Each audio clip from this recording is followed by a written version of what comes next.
Next up is Don Miller. He is an insect ecologist with a special interest in the ecological and evolutionary dynamics between Tamalia gall aphids and their host plants, Arctostaphylos shrubs. Please welcome Dr. Miller.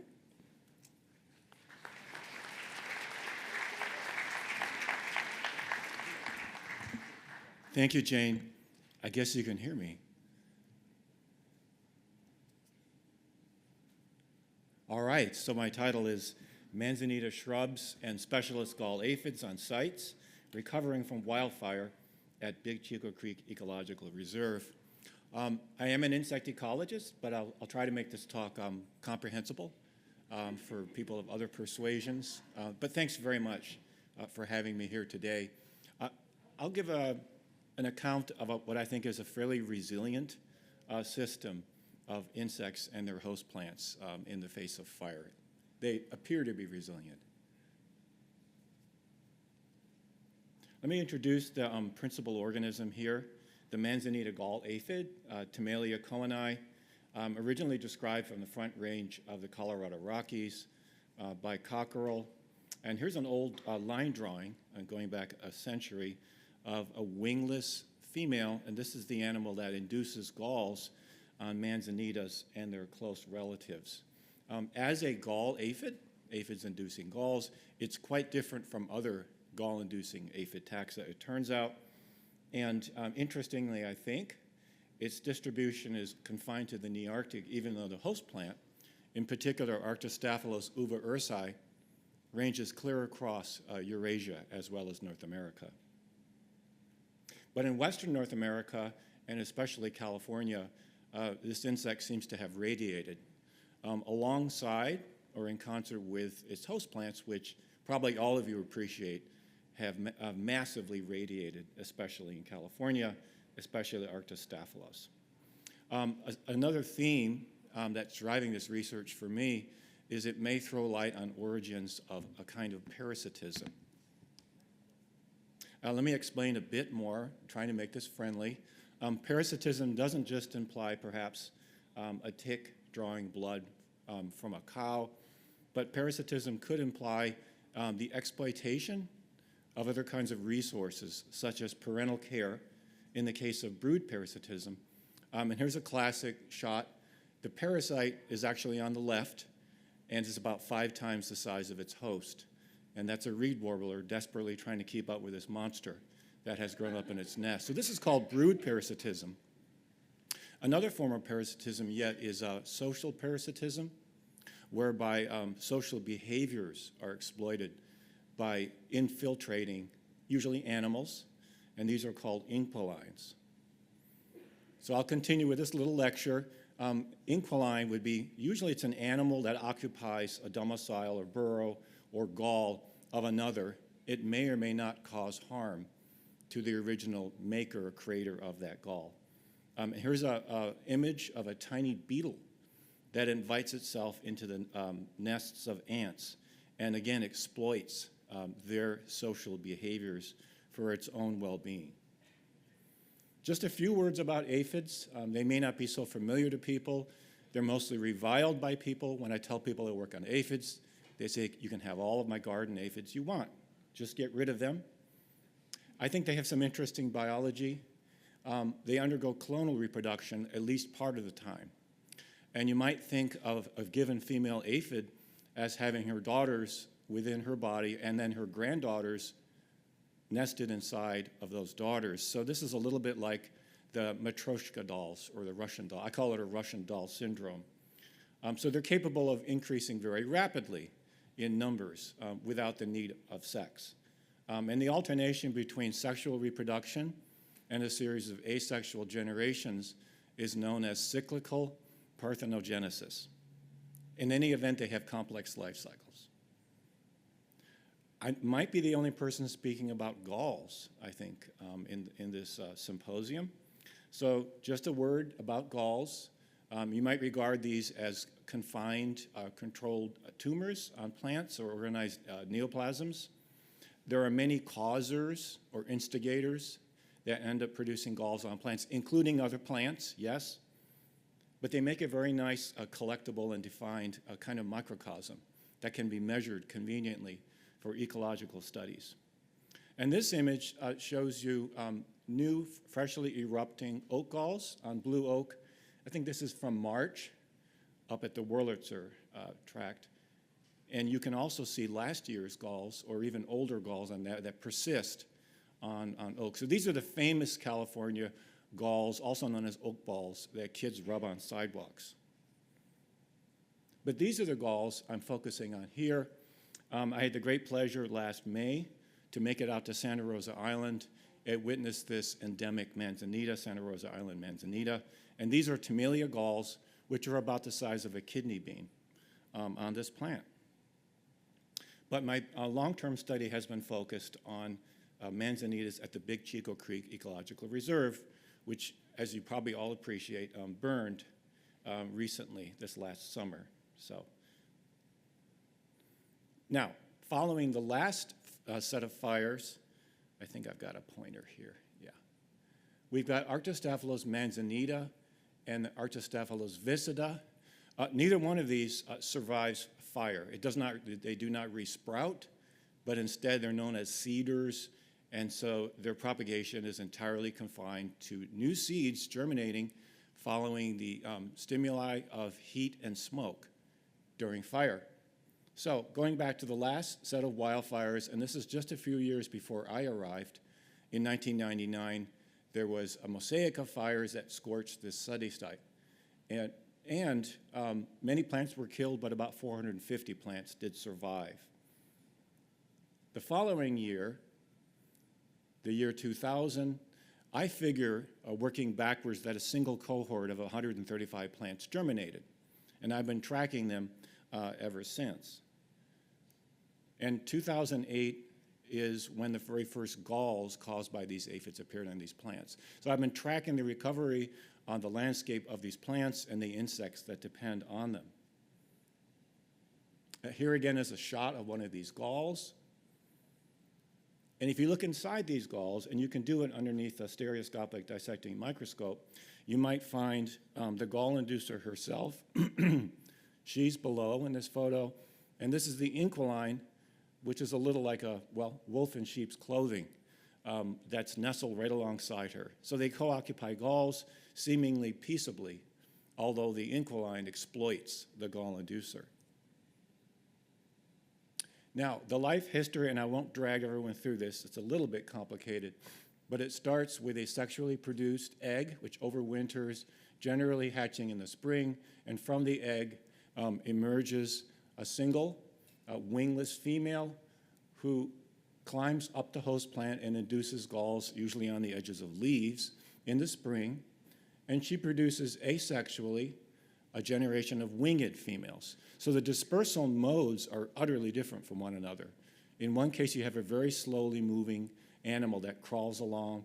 In the other case, you have a winged animal that can disperse many meters, hundreds of meters, or even thousands of meters, maybe.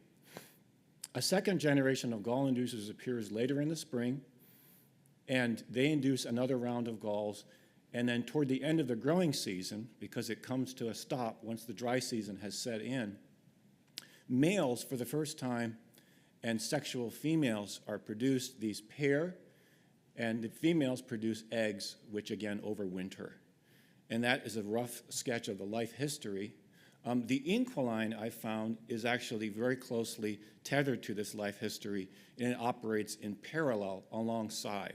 So it's ready to exploit those galls as soon as they're being induced. Okay, so a few words about the evolution and ecology of these animals. They appear to have originated in central Mexico alongside, I think, their host plant clade. Again, they seem to be following broadly diversification of the host plants. There are new species of Timelia just published last year on the genera Arbutus and Comorostaphylos.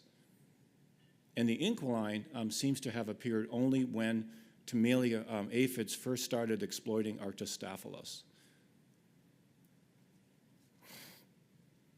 So together, the gall inducers and inquilines form a monophyletic group with a single common ancestor. We know the inquilines are entirely dependent on gall inducers. so they're pure parasites. Another interesting aspect of their biology is they seem to be evolving much more quickly. So mitochondrial DNA substitution rates are over twice as fast as those of what I call the host aphids, which raises questions. Why should that be so? One hypothesis is it comes down to population structure and population dynamics, possibly. Here's a shot my neighbor took. I love this thing. He got up in the morning and caught these winged fairies just emerging from the galls, stretching their wings, and then they would be flying off on the first breezes of the morning. So they disperse again aerially. At other times, and this is the inquiline, they disperse on foot. So again, this is a much, much slower mode of locomotion. I caught these aphids using stuff called tanglefoot, sticky stuff.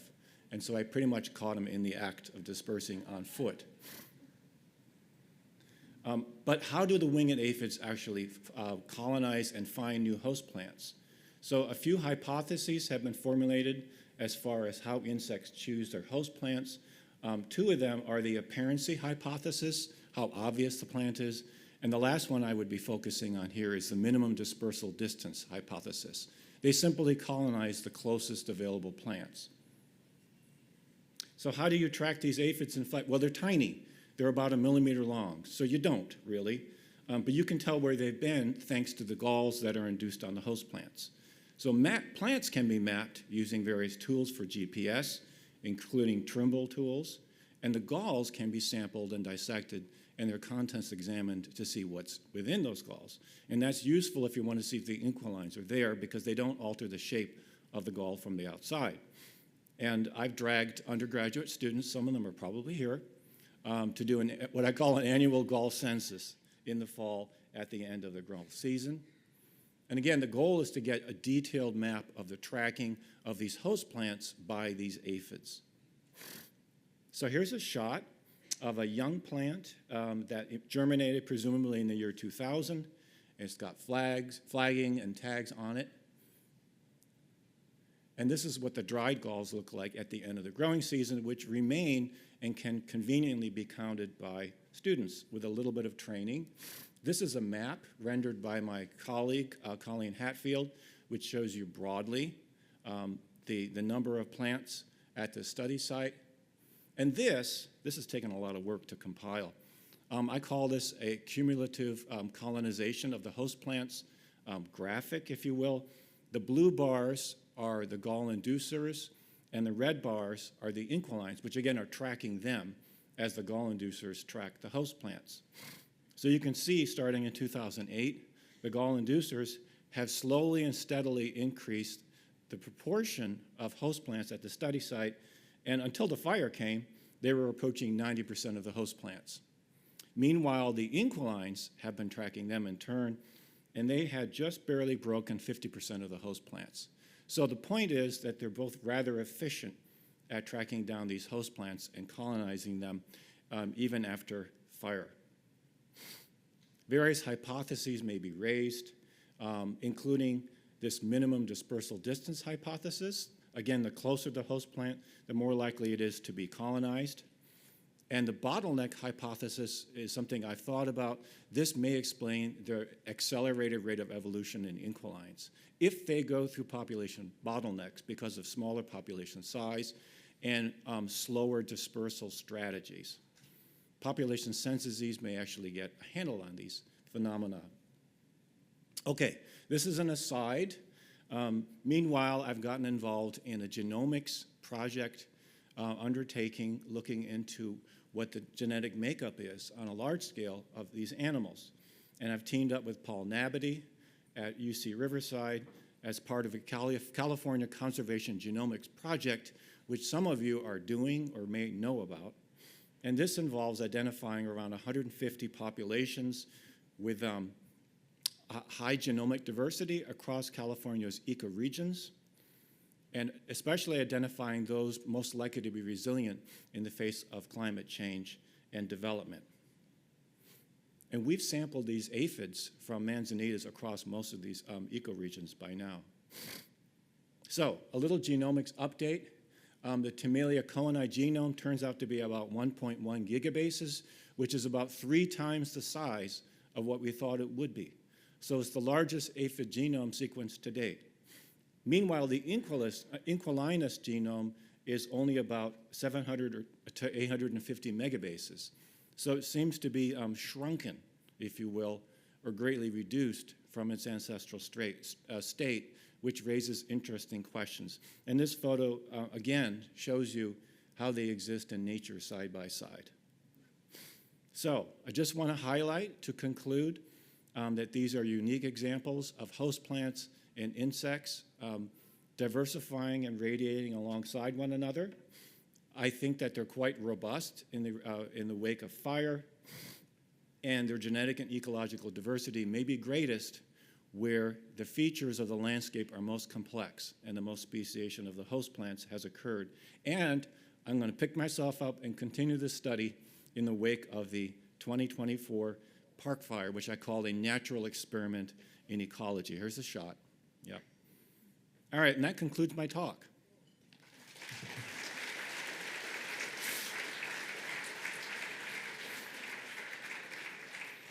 I guess there's time for questions. Wow.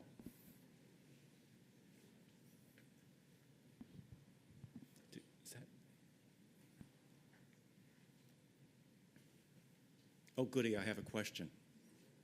Hi, really neat talk. Thank you. I'm really curious to hear more about sort of you had mentioned that the evolutionary lineages trace back to central Mexico, and I'm curious, like, in contemporary systems, like if there's like equivalents of this system in Northern California throughout Mexico, and like how much like that pattern of diversity further varies like as you go from more like Mediterranean to tropical climates.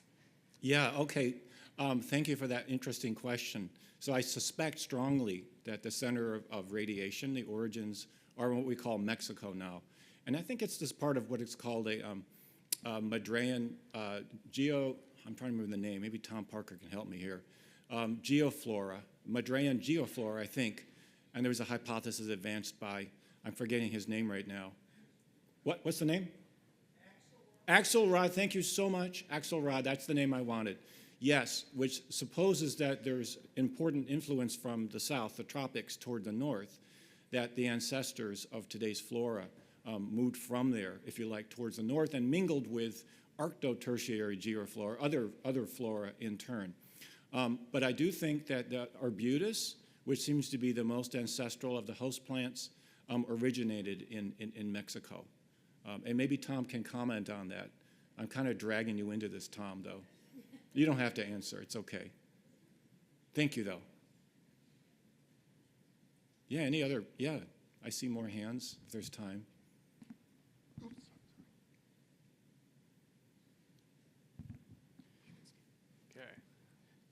So I've seen Manzanita, like leaf gall aphids, appear on manzanitas that are super far away from like natural populations. Like in Davis, there's like leaf gall aphid populations, and the nearest natural manzanitas are like 10 miles or so away. So how do they disperse that far to these different areas where manzanitas are? Thank you. That's an interesting question. I think of these animals as aerial plankton, if you will. They're amazingly good at drifting in space, and people will put out what are called suction traps. They're up in the atmosphere, and they'll collect all kinds of spiderlings and mites and winged aphids. And if the winds can carry them, they're weak flyers, but if the winds carry them the right way, they can cover tremendous distances. I think that's probably how they do it, and it's a numbers game. Most of them will perish, but a handful will actually land on the correct host plant, and they can start another colony. So your point is well taken. How do they do it? And they're just pretty good at it. Cool. I guess I have one last question. Yeah.